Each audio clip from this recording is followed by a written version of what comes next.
Hola, te damos la bienvenida a Tertulia Literaria Papel Maché, un espacio en el que cada semana un grupo de amigos se reúnen para hablar de libros. Acompáñanos.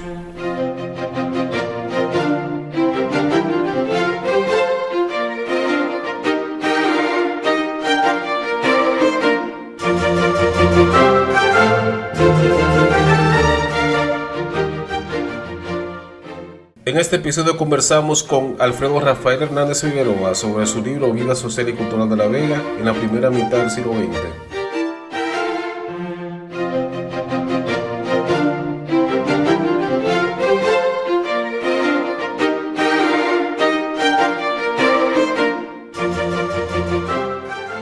Alfredo Rafael Hernández Figueroa es un escritor dominicano nativo de La Vega, a cuyo estudio le ha dedicado gran parte de su tiempo. Desde muy temprana edad, fascinado por los dibujos y pinturas de Darío Suro y sus alumnos, se inclinó hacia las artes visuales. Estudió en la escuela primaria Federico Arce Godoy y la secundaria Don Pepe Álvarez, además de la Escuela de Bellas Artes. Se ha ocupado, además del arte y la historia, del ejercicio del magisterio. Egresado de la Universidad Autónoma de Santo Domingo como profesor en artes plásticas y licenciado en educación mención ciencias sociales, donde cursó la maestría cuya finalidad era preparar los textos de historia local para una nueva metodología y enfoque de enseñanza de la historia.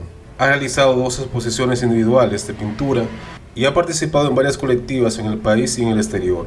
Ha tomado parte en los diferentes seminarios nacionales, regionales y locales de historia, organizados por el Museo Nacional de Historia y Geografía y la Academia Dominicana de la Historia, así como en numerosos talleres y cursos de profundización en los estudios históricos y sociales.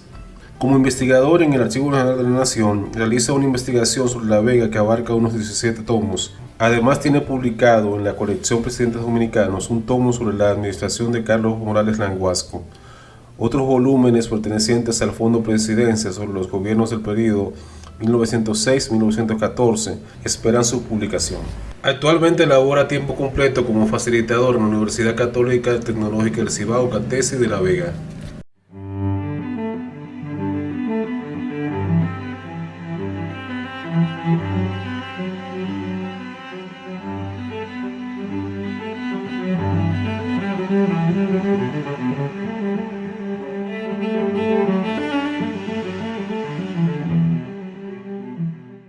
Bien, hoy contamos con la presencia en este nuevo episodio de la Tertulia Literaria Papel Maché del profesor Alfredo Rafael Hernández Figueroa. Profesor, ¿cómo se siente usted? Bienvenido. Muy bien, Edward, Sí. agradeciendo tu gentileza ahí al invitarme a participar en ese espacio que tengo entendido se ha hecho muy famoso. Así que, Bueno, no sé si se ha hecho famoso, pero lo hacemos con mucho amor por la literatura, sobre bueno, todo. eso es lo Sí, que pasa sí, entre literatos. exactamente. Ya con eso uno se siente conforme, ya con que uno está haciendo algo que le gusta y que le Exacto, satisface. que satisface a los Eh, demás. sí, ojalá que esto pueda servirle a alguien que tome este programa como referencia. Yo le he denominado un archivo sonoro de la literatura dominicana, básicamente, porque hablamos de literatura dominicana la mayor parte del tiempo. Bien, entonces hoy lo tenemos a usted, profesor, para hablar de su libro Vida Social y Cultural de la Vega en la primera mitad del siglo XX. Pero antes, vamos a comenzar por escucharle hablar de su trayectoria literaria, los principales hitos, cómo usted se inició en estas lides de la literatura y de la creación literaria. Bien, Edward, yo no tengo una trayectoria literaria que rememorar ni recuperar. Realmente en mi adolescencia, en la adolescencia, estudiando en el bachillerato, teníamos un programa de radio y allí íbamos el compañero del programa y yo, y mientras él ponía canciones, yo muchas veces hasta improvisaba poemas o leía lo que llevaba, lo que yo hacía y llevaba. Pero después vinieron unos tiempos muy difíciles, cambiaron mucho las circunstancias y no fue ya hasta después de adulto que volví a participar en las lides literarias especialmente ya con el Ateneo Insular, que dirige Bruno Rosario Candelier, y en el 13 publiqué unas narraciones y unos poemas, y ya hasta en el 16, bueno, en la feria de Cotuí, 18, publiqué uno de narrativa, cuentos. Tengo, sí, algunos trabajos ya que voy a publicar próximamente, pero no sé qué tan próximo, porque uno se vive enredando en tantas cosas. Así es, sí, uno lo involucran en muchas cosas a veces, sin preguntarle a uno. También pasa eso. Hay circunstancias que uno no puede evadir. Así es. Entonces ya, hablando propiamente de esta obra, de vida social y cultural de La Vega en la primera mitad del siglo XX, vemos que tiene un subtítulo, según el periódico El Progreso, y es el tomo 1 del que vamos a hablar hoy, porque esta obra tiene 2 tomos. ¿Cómo fue ese proceso de investigación para este libro? Fui al Archivo General de la Nación, porque estaba tratando de escribir una historia de La Vega. Una vez empecé a ver documentos y periódicos veganos, me doy cuenta que los pueblos no tienen una historia, no tienen una microhistoria, tienen una serie de microhistorias que hay que ir sacando, y en ese orden, pues, tengo alrededor de 40 títulos, de los cuales solo se han publicado 15. Así sí, que yo recuerdo, profesor, que una vez estaba yo con Kivian, nuestro amigo Kivian, en la capital, y nos encontramos en el Archivo General de la Nación. Tengo entendido que usted viaja una vez a la semana al archivo, ¿verdad? sí, antes de la pandemia. Antes de la pandemia, ya con la pandemia ha cambiado todo. Incluyendo el trabajo de los investigadores, porque usted es un investigador, vamos a decir. Y creo que uno de los que más ha publicado en el país. No sé si hay otra persona que haya publicado tanto como usted, o que el archivo le haya publicado tanto, porque el archivo le ha publicado varios títulos a usted, ¿verdad? Sí, sí, pero faltan más. Hay otros que tienen muchas más publicaciones que yo, desde luego, porque tienen contratos directos con el archivo y ese tipo de cosas, tú ves. Okay. Entonces, pero explíquenos un poquito en detalle en La cómo Vega, es ese proceso.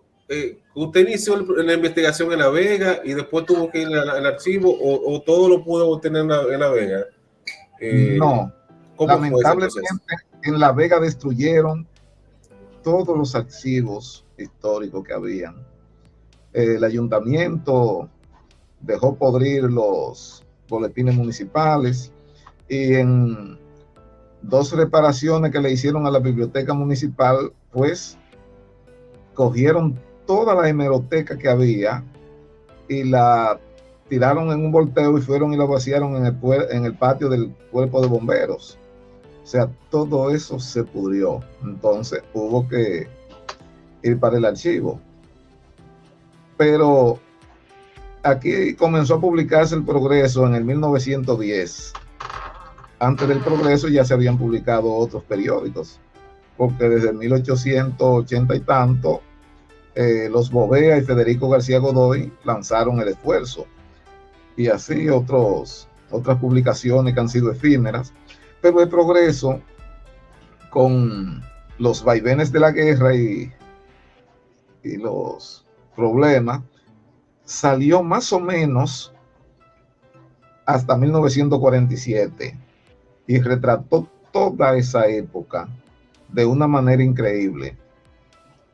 Y me doy cuenta de la importancia de ese periódico cuando en los legajos del ayuntamiento y en toda la documentación de la gobernación de La Vega y el ayuntamiento, los acontecimientos que hay en El Progreso coinciden con lo que ocurría en esta ciudad. Así que el periódico El Progreso es un documento histórico de inestimable valor. Y ese periódico fue editado aquí fundado por Ramón Abelardo Ramos, y luego pasó por varias manos, incluso tuvo un par de años en Santo Domingo, en los años 20, o sea, a finales del 26, en noviembre del 26, pasó a Santo Domingo, porque como tuve el Progreso, también estaba ligado al Partido Progresista. Su presidente aspiraba a sustituir a Horacio, pero fracasó. Así que el periódico retornó a La Vega y siguió con la misma línea y llevaba esa puntualidad en la vida social, en lo que era el movimiento social de La Vega, tan intenso. Sí, eso fue una de las cosas que más me llamó la atención, profesor, que esas crónicas que se hacían en ese periódico, con tanto detalle, o sea, con tanto nivel de detalle. Sí, porque los Sí. periodistas que trabajaban allí iban a todos los eventos y reportaban lo que veían, así, con ese realismo. Sí, es un nivel de milimétrico, diría yo, de las descripciones que hacen, Sí. la crónica como tal de los eventos. Porque el libro, por lo menos este primer tomo del que vamos a hablar hoy, trata de diferentes instituciones culturales de La Vega.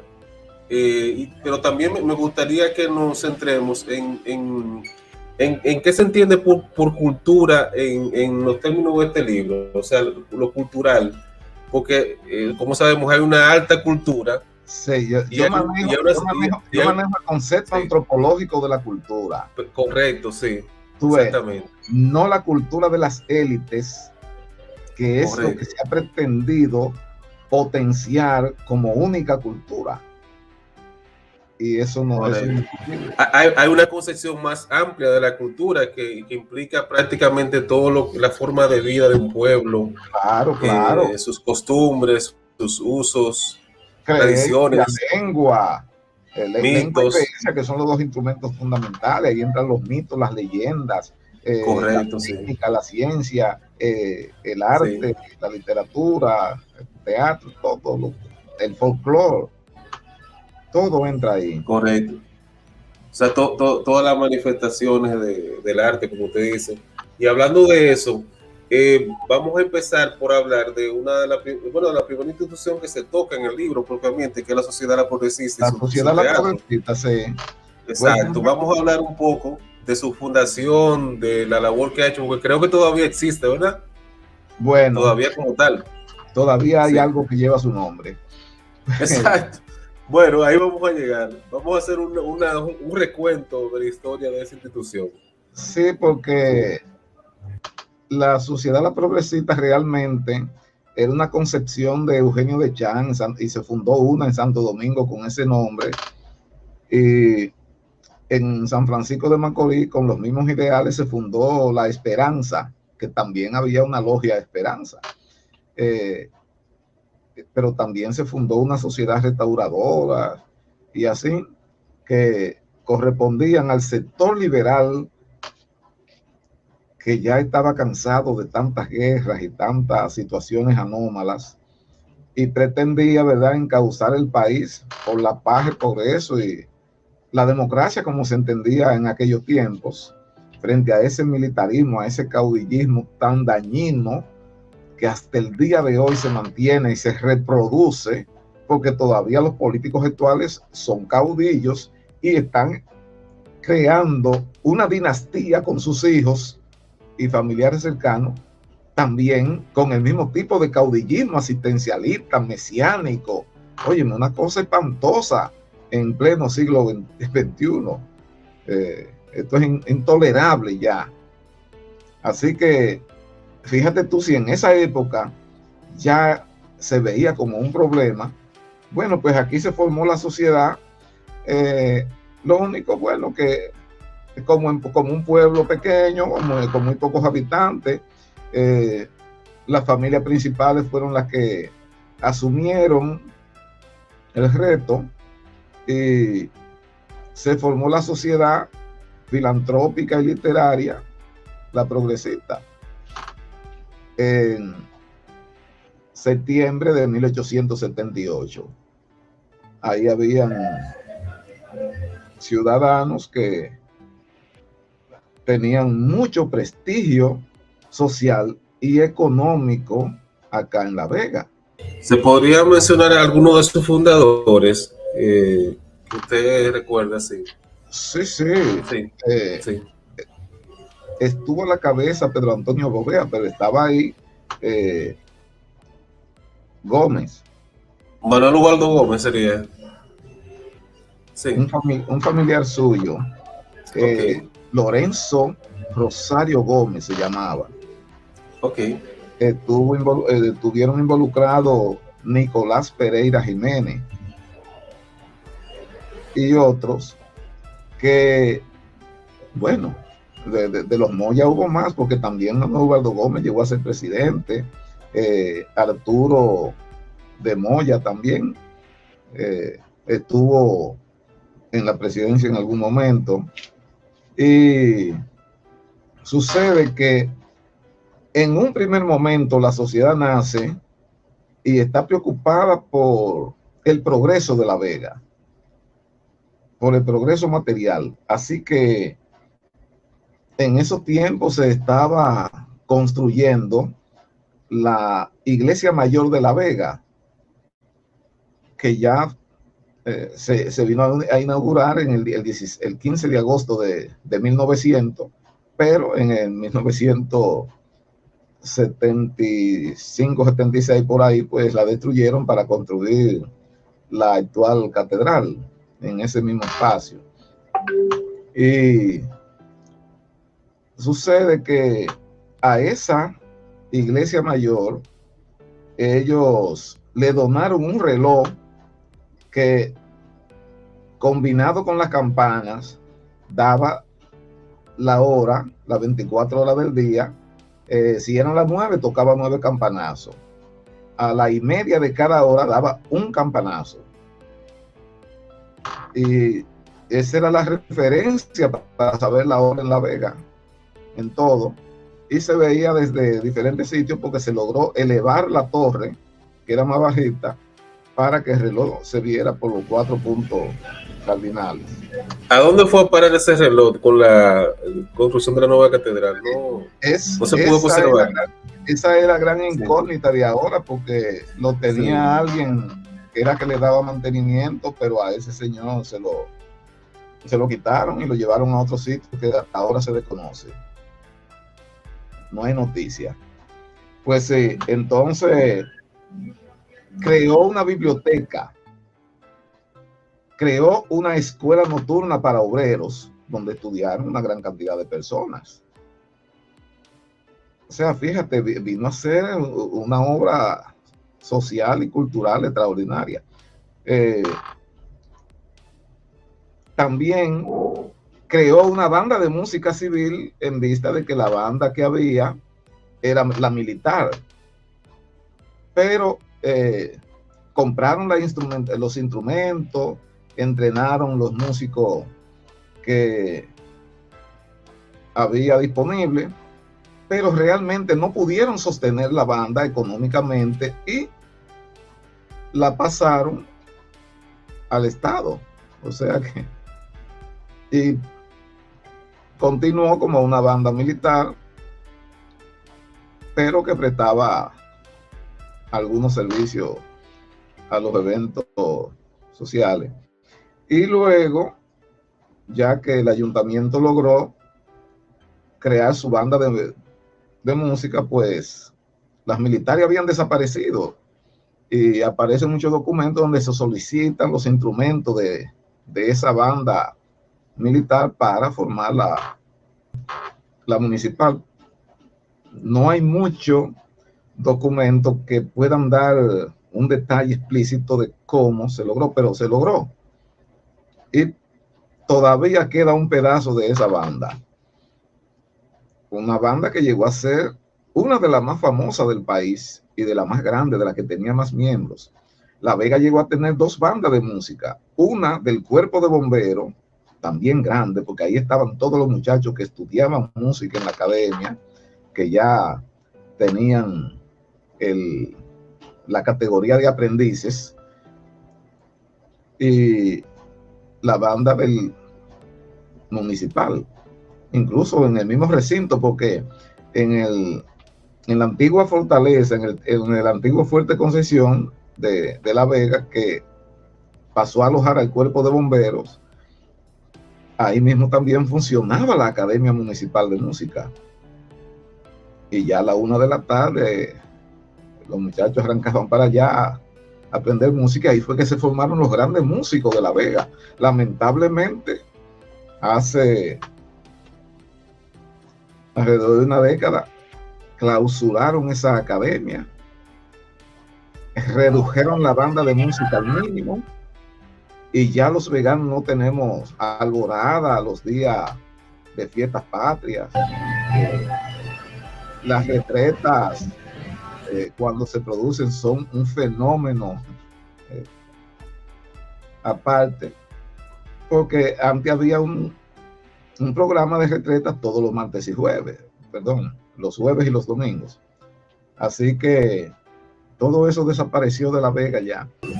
Pero bien, sí, la sociedad la progresista, ¿verdad?, tuvo sus momentos de gloria, logró que, ya que en el cuartel de milicia que quedaba donde hoy está el ayuntamiento, había un salón, y ahí se presentaban obras de teatro con actores que eran los mismos muchachos de La Vega, e incluso los adultos, porque esos personajes, incluyendo a Federico García Godoy, Gasó, que llegó en el 11 y se integró a La Vega, Juan José Francisco Gasó, fue un activista cultural extraordinario. Ahí estuvieron los hermanos Grateró, Sánchez Grateró, que fueron maestros normales y se dedicaron a la promoción cultural, y una serie de gente. Altagracia Portalatín es la más mencionada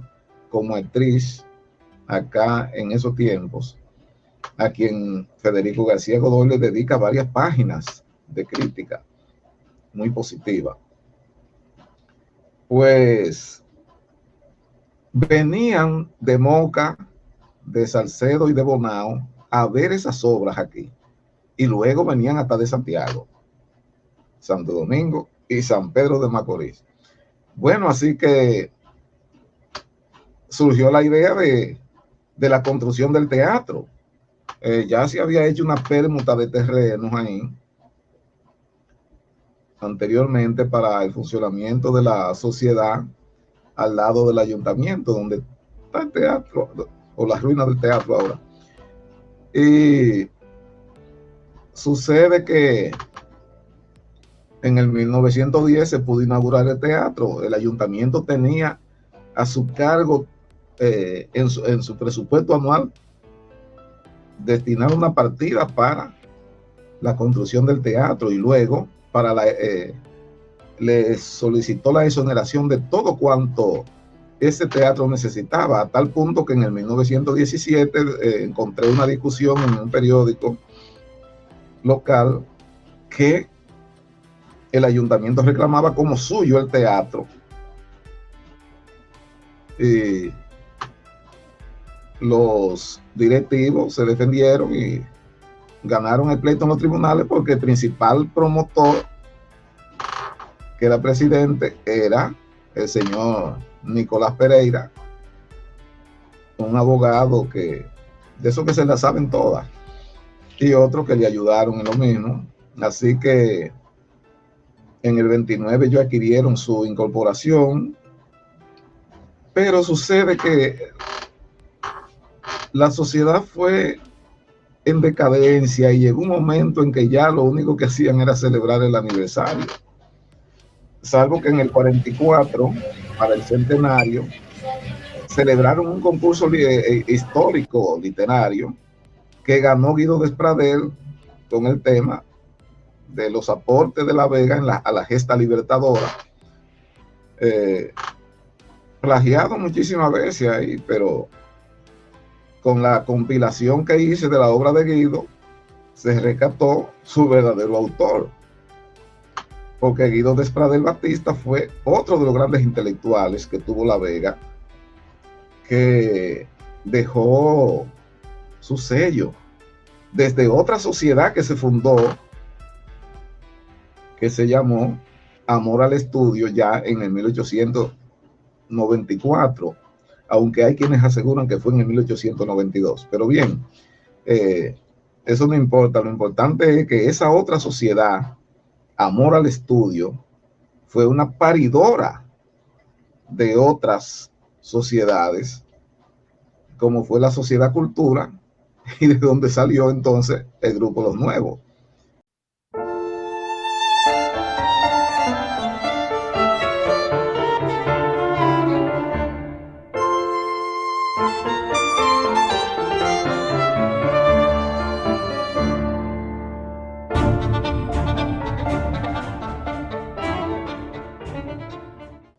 Uno, hay mucho de nuevo bajo el sol, encuéntralo. 2, más vale algo nuevo mediano que mucho trivial. 3, venga con originalidad en su mente, o si no, quédese en su casa. 4, si los antiguos modelos artísticos pueden salvarse con una palabra suya, no la pronuncie una sola sílaba. 5, sea corto en su conversación o lectura de sus trabajos para que sean largos los aplausos. 6, el uso de las comillas es limitado. 7, reconozca su propio mérito y el de los demás. 8, no traiga amigos a nuestras reuniones sin consultarlo antes. Las consultas, a excepción hecha de las de los médicos, son siempre provechosas. 9, en su crítica, sea sereno e imparcial, no lo olvide. 10, hable cuando le llegue su turno. Bien, a mí cuando leí ese decálogo me llamaron mucho la atención algunas reglas ahí que sí, creo que no le vendrían mal a algunas instituciones culturales. Actual, ¿verdad? Exacto.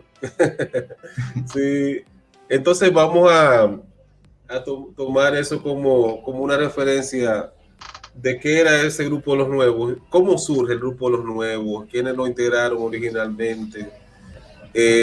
Háblanos un poco de los aportes que pudo tener ese grupo a la cultura vegana y por qué no del país. Sí, como había señalado, el grupo de Los Nuevos surge entre los muchachos que cursan el bachillerato en esa época, entre los jóvenes adolescentes, porque tú sabes que a la altura que ellos comenzaban el bachillerato ya ahora son bachilleres, porque el nivel de edad ha ido bajando bastante con el tiempo. Y en este pueblo todo el mundo sabía el trabajo que había hecho Federico García Godoy. Su maestría había sido extraordinaria, a tal punto que yo lo califico como el padre de la cultura vegana, tanto él como su familia, porque si te empiezo a hablar de Federico García Godoy y de lo que aportó él y lo que aportaron sus hijos y nietos, no sé si tú sabes que Harold Priego. Eso daría pie para otro libro, pero sí hay que destacar la figura de García Godoy. El Archivo General de la Nación ha publicado 6 tomos, pero 6 grandes tomos, y lo ha intitulado Obra casi completa de Federico García Godoy, porque no se está seguro de que realmente todavía se haya encontrado todo lo que ese señor publicó. Y por él, según una anécdota, alguien en el muelle de Puerto Plata que veía todas esas cajas de libros que le llegaban para Federico, dice, pero ese sí es un pueblo culto.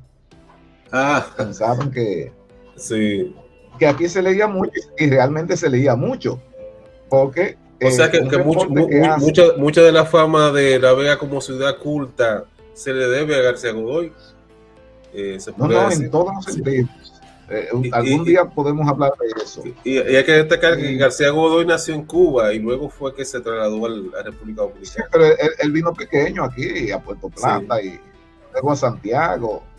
Ya estaba en Santo Domingo, fue un autodidacta, y cuando llegó a La Vega no solo se hizo vegano, aquí se casó y tuvo su familia, sino que también se hizo dominicano, porque aquí en La Vega fue que él realizó los trámites para su naturalización, porque él tuvo que hacer los trámites pese a que había ya una ley anterior que establecía que por los méritos y el tiempo viviendo aquí, que ya tenía la nacionalidad dominicana, pero hubo algo que lo llevó a hacer hacer el trámite, lo diríamos. Trámites, sí, normales. Y lo hizo desde aquí, desde La Vega, viviendo aquí, y nunca salió de aquí.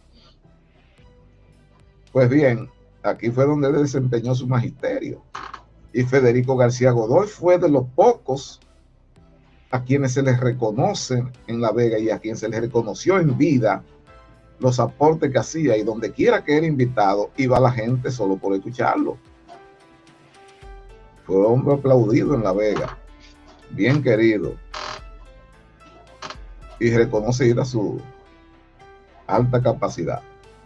Pues bien, entonces estos muchachos, fíjate que a La Vega venían Domínguez Charro, venía Moreno Jiménez, venía Emilio Morel y otros poetas a vender sus folleticos, lo que ellos escribían en esa época. Ellos tenían que salir por los pueblos con sus paqueticos debajo del brazo a venderlo, porque pero entonces La Vega era un mercado para ellos. Entonces Moreno Jiménez venía y se reunía con esos muchachos, y fue quien le fue dando las pautas de lo que fue su producción y el surgimiento del grupo, que para algunos nace en el 1936, pero yo tengo el periódico que en El Progreso, precisamente, que da la noticia en febrero de 1937 como la formación, ya como lo formal, el surgimiento formal del grupo, compuesto por los hermanos Suro, Rubén Poeta, Darío Pintor, porque también hay que reconocer que no todos eran poetas, sino que había músicos, pianistas como Oscar Moya, que habían declamadores como Amadeo Rodríguez, que después en el derecho, creo que tú estudiaste la obra de él en el estudio de tu carrera. Sí, me parece que sí. Sí. Francisco Prumaquín,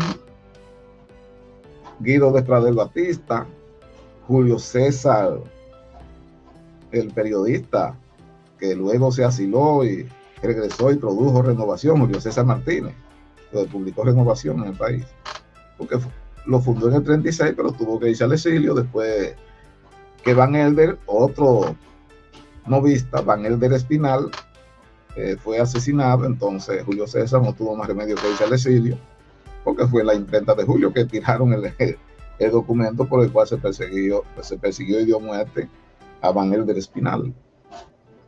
Pues entonces estos muchachos provocaron una revolución, y estamos en discusión por las investigaciones que he hecho. Bruno Rosario Candelier dice que fue un grupo porque no tuvo seguidores, pero yo me encuentro que a nivel internacional ellos tuvieron proyección, como Reyes, el mexicano, con quien tuvieron algún intercambio de epístolas, con una emisora de los Estados Unidos que repetía sus recitales, y ellos tuvieron esa habilidad de que en esos tiempos precisamente surgía la radio aquí en La Vega, y esas emisoras, esas 2 o 3 emisoras de radio que se formaron y que duraron poco tiempo, pero ellos la aprovecharon y tenían la hora cultura. Interesante. Y a esa hora cultura ellos llevaban a los estudiantes de las diferentes escuelas y colegios que había aquí una hora a tener participaciones. Eso eran los tiempos en que las orquestas tenían que ir en vivo y los tríos a tocar en vivo en la estación, en la emisora. Sí, en vivo, entonces sí. Todos estos muchachos iban y participaban, y eso ahí se fueron descubriendo también otros talentos. Sí. ¿Cuánto han cambiado los tiempos? Porque ahora en los medios tradicionales es muy difícil encontrar espacio para la cultura. De, Pero de, a, de a- hecho, a ellos lo solicitaban de Moca para que fueran a hacer recitales sí. a Santiago, a Santo Domingo, a Puerto Plata, a De, San de, Pedro de Macorís. Y ahí es donde de- ellos captan a sí, Domínguez Charro, que Domínguez Charro, viviendo en San Pedro, pasa a ser un novista. O sea que yo creo que llegó a tener categoría de movimiento, pero eh, vamos a ver cómo aportamos mejor las pruebas que lo califiquen como tal. Luego fue detutanado por Trujillo. sí, porque cualquier grupo con ideas que promoviera la cultura y el pensamiento crítico era inmediatamente neutralizado por la dictadura, ¿verdad? Sí, Y no fueron, hay un libro de Bernardo Vega sí, que se llama La vida cotidiana dominicana, que por cierto lo tengo aquí a mano. sí, Metí la mano y lo encontré ahí mismo. Óyeme, lo que él dice exacto, ahí, que hizo el señor Luis Arseno Colón, el informe que dio de los veganos, después que ese señor vino aquí de Puerto Plata y fue acogido como un hijo de La Vega y fue compañero de trabajo en el periódico El Progreso, en la redacción del Progreso, junto con Van Elder Espinal, y lo asesinó. Fue él que lo asesinó. A José Federo, otro líder, también. Pero el informe que él le da a Trujillo es que hay que parar, hay que frenar esta situación de La Vega, que los jóvenes viven llenando la biblioteca y que eso es un peligro. Oye bien, que eso es un peligro, que los jóvenes estuvieran repleta la biblioteca leyendo. Eso era lo que pasaba aquí. Óyeme, le dieron un golpe mortal a ese proceso que viene a resurgir después que matan a Trujillo, porque fue mortal. ok, El Progreso desaparece, solo quedan los periódicos de alabanza al jefe. de propaganda, diríamos. Sí, sí. Sí. Entonces, el poeta más destacado del grupo lo es Rubén Suro, que es un poeta social y que hace una poesía muy cercana al marxismo y que predice la llegada de Fidel Castro. Ok. Al poder, sí. Y que O sea, en los años 30, cuando él escribía, ¿verdad? Él ya, pudo predecir eso, que sí, pasaría en el 59. ya serían los 40, 41, 42 años. Porque en el 46 ya Trujillo lo nombra gobernador de La Vega. Ya tú sabes que ahí está, por ejemplo, la hora negra que ellos celebraron fue recogiendo toda la poesía negroide que estaba en boga en ese tiempo. La hora negra de los negros, ahí estaban el poema del maldito Moquite. Exacto, ese famoso poema. Sí. Jesús, sí. Sí. Estaba la Negra Pancha de Luis Manuel Despradel, estaba el Capitán Bodó de este señor que luego se fue a la capital. Bueno, el asunto es que toda la poesía negra, tanto local como nacional e internacional, se leyó en ese programa y eso fue un boom. Eso tuvo un éxito extraordinario. Qué pena que no se grabara en esos programas porque los medios eran limitados, ¿verdad? No creo que tuvieran la tecnología en ese momento. Sí. No es como ahora que nosotros ahora mismo estamos grabando este programa, pues, ¿verdad? Este podcast. Y exacto, y las generaciones futuras dentro de 20, 30 años escucharán lo que usted está diciendo ahora. Sí. Fíjate, entonces, y de lo que hemos hablado de su libro. Esa sociedad de amor al estudio tuvo la biblioteca más actualizada, sobre todo en el plano social, que tuvo La Vega, y terminó convirtiéndose en el Ateneo Vegano, al que Trujillo también le dio un palo, porque cuando tomó el local para repararlo, pues aparece como Biblioteca Municipal María Martínez de Trujillo. No valieron, Bueno, no valieron reclamos y el asunto se disuelve porque allá ahí pronto, eso fue en el 58, 59, y ya pronto el régimen se desplomó. y no quedan libros, volúmenes que recojan esa obra que hicieron los nuevos, o sea, esa producción literaria, digamos, o aparece dispersa. ¿Qué podemos encontrar? O sea, alguien que le interese leer algo de Rubén Suro, por ejemplo. De Rubén Suro Sí. se compiló un tomo que luego te voy a hacer llegar un Sí, extracto. porque entiendo que debería divulgarse y proyectarse, ¿verdad? Esa obra. De Francisco Cruz Maquín, nosotros en el homenaje que le hicimos, compilamos lo que apareció en los periódicos aquí, pero todavía queda poesía de Suro, porque la última vez que conversé con él, me dijo que tenía un tomo en preparación para publicar, o sea que esa poesía está por algún sitio. Habría que ver con la hija qué se hizo, porque Conde Sturla fue quien compiló el tomo anterior, porque que la poesía andaba dispersa en diferentes periódicos, igual que andaba la obra de Guido de Pradera en diferentes periódicos y revistas, y la de Federico García Godoy en diferentes periódicos y revistas. Porque, o sea, todo eso se ha ido compilando, ¿verdad? Y se puede sí, encontrar en sí. volúmenes. Ok, excelente, sí. Qué bien. Entonces, ¿algo más que usted quiera destacar de este grupo Los Nuevos? Para pasar al otro punto, ¿algún otro detalle? Podemos pasar a otro punto, los nuevos. Si empezamos con los nuevos, no terminamos. No terminamos. Sí.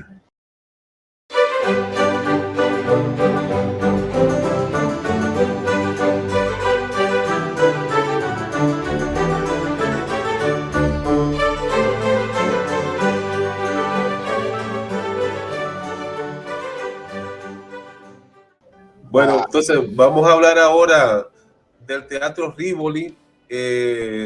Vamos a ver cómo surgió el teatro y qué eventos se pueden destacar de los que se presentaron en ese lugar. Por casualidad, ¿tú conoces una actriz llamada Carlota Carretero? Sí, claro. De hecho, ese apellido Carretero es de La Vega, porque yo tenía un amigo en la Pastoral Juvenil cuando yo militaba en ese grupo, siendo muy joven, apellido Carretero.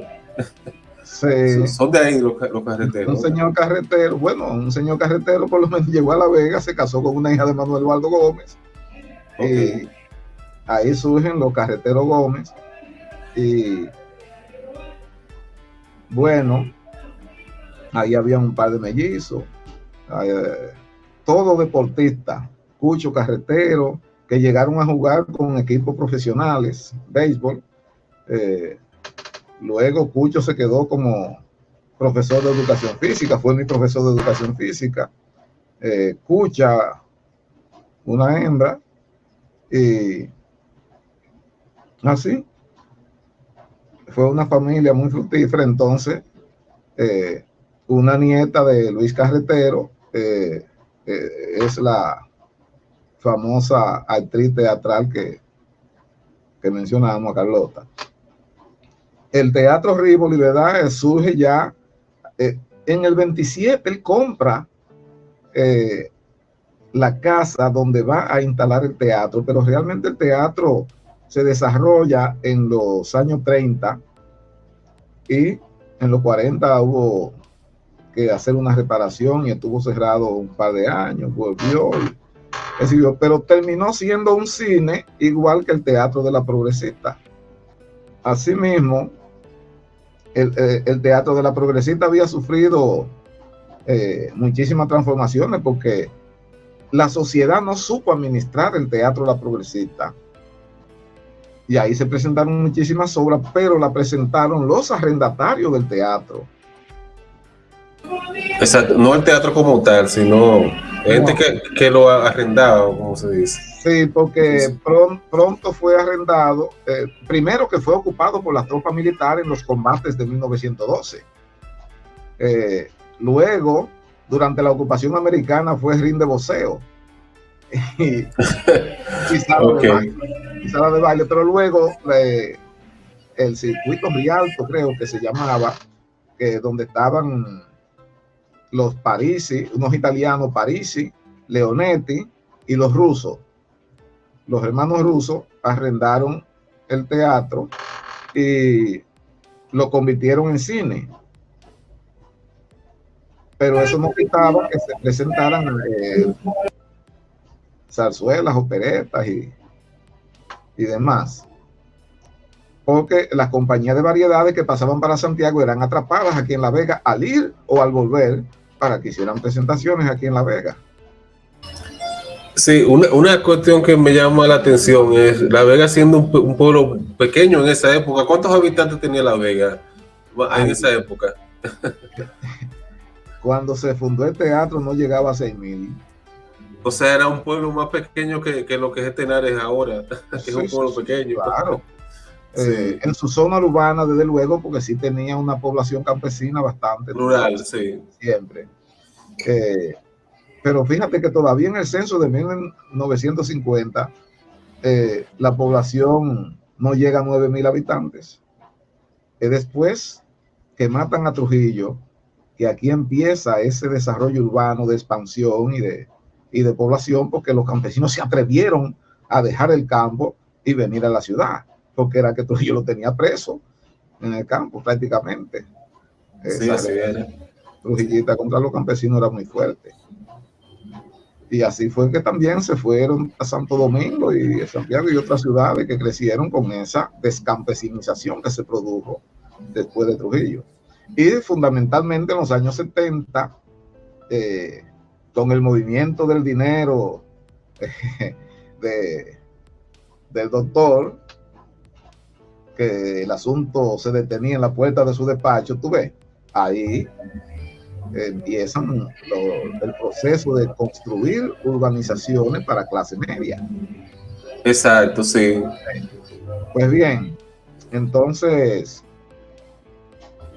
el Teatro La Progresista se mantuvo como cine. En el 1917, esos italianos le solicitaron al ayuntamiento que le cediera 7 metros para ellos construir una terraza y se lo cedieron y construyeron la terraza La Florentina y luego se llamó Café Colón y el teatro se llamó también Teatro Colón, que mucha de la gente que está ahí formando parte de la actual sociedad desconocen esos datos. ¿Y esas edificaciones están todavía sí. El pedazo de lo que fue la galería, sí, y Café Colón, la terraza Florentina y Café Colón, ese es el que se fue remodelado con fondos con los fondos mineros, esto de la Rosario,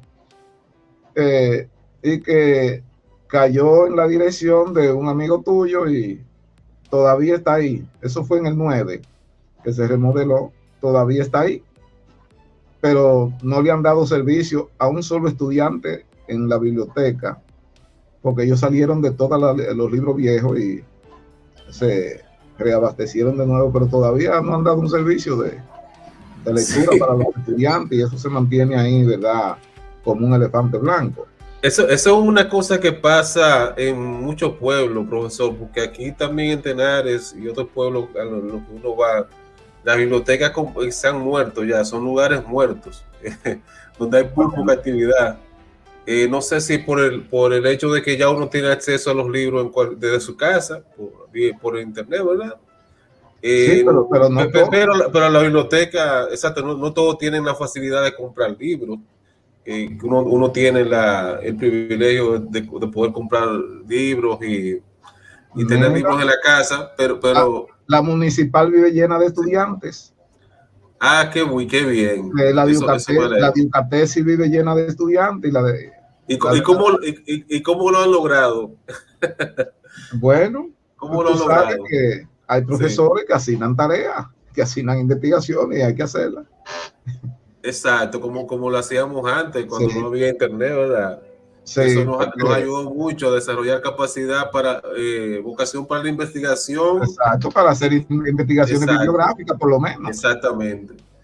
Porque ahora lo que pasa es que cualquier jovencito, estudiante, encuentra algo en internet y lo primero que encuentra en internet eso es lo que, de eso es Bueno, que se, eso es bueno, lo que usa como fuente y vaya usted a saber lo que va a encontrar ahí en yo internet. soy Porque, testigo porque yo le he puesto a grupos donde sí, imparto historia dominicana, así, con esa mala fe. Eh, y era una investigación sobre La Vega.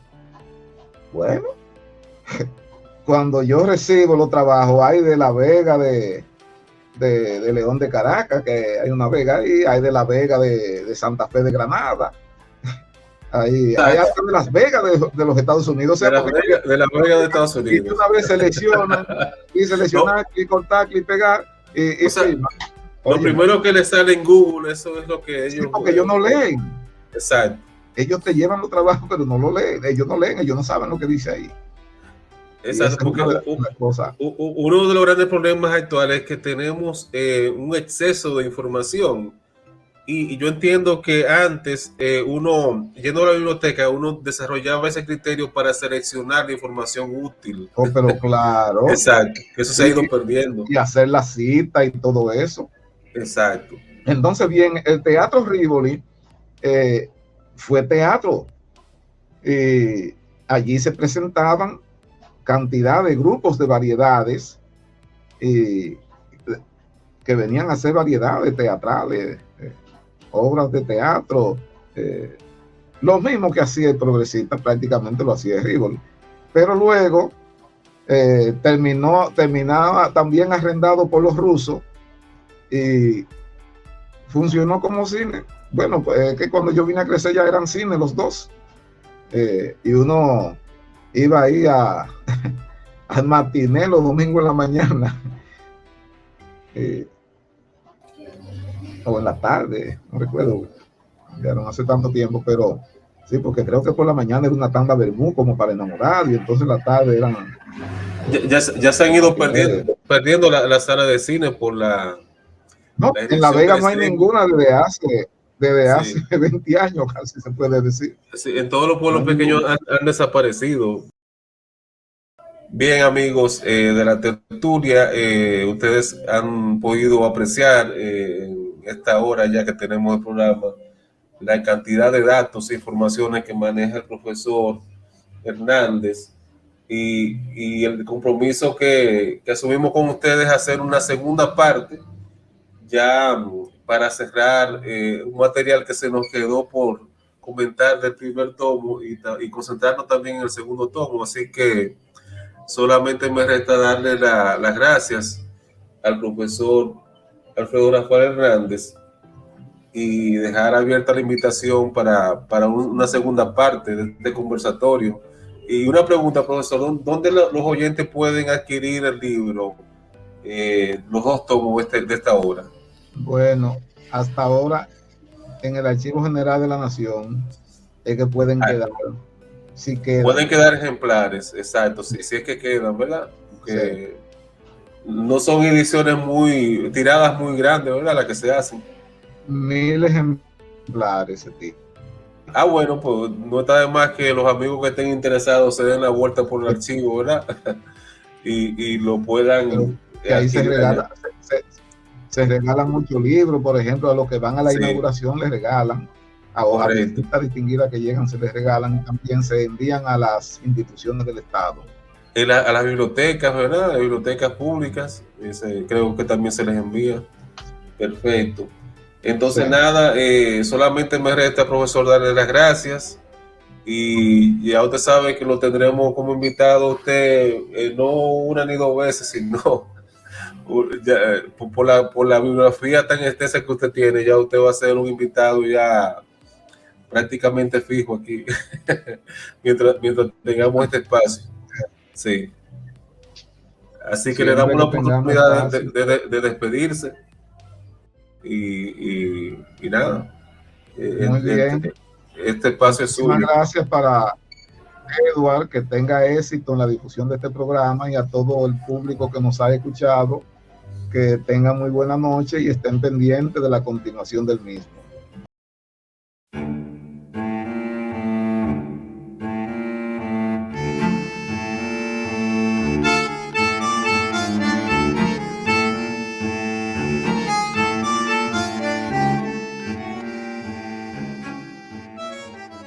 Y de esta manera ponemos punto final a otro episodio de Tertulia Literaria Papel Maché. Recuerden que pueden compartir este podcast por sus redes sociales, además de seguirnos en Spotify y suscribirse a nuestro canal de iVoox. Hasta luego, amigos.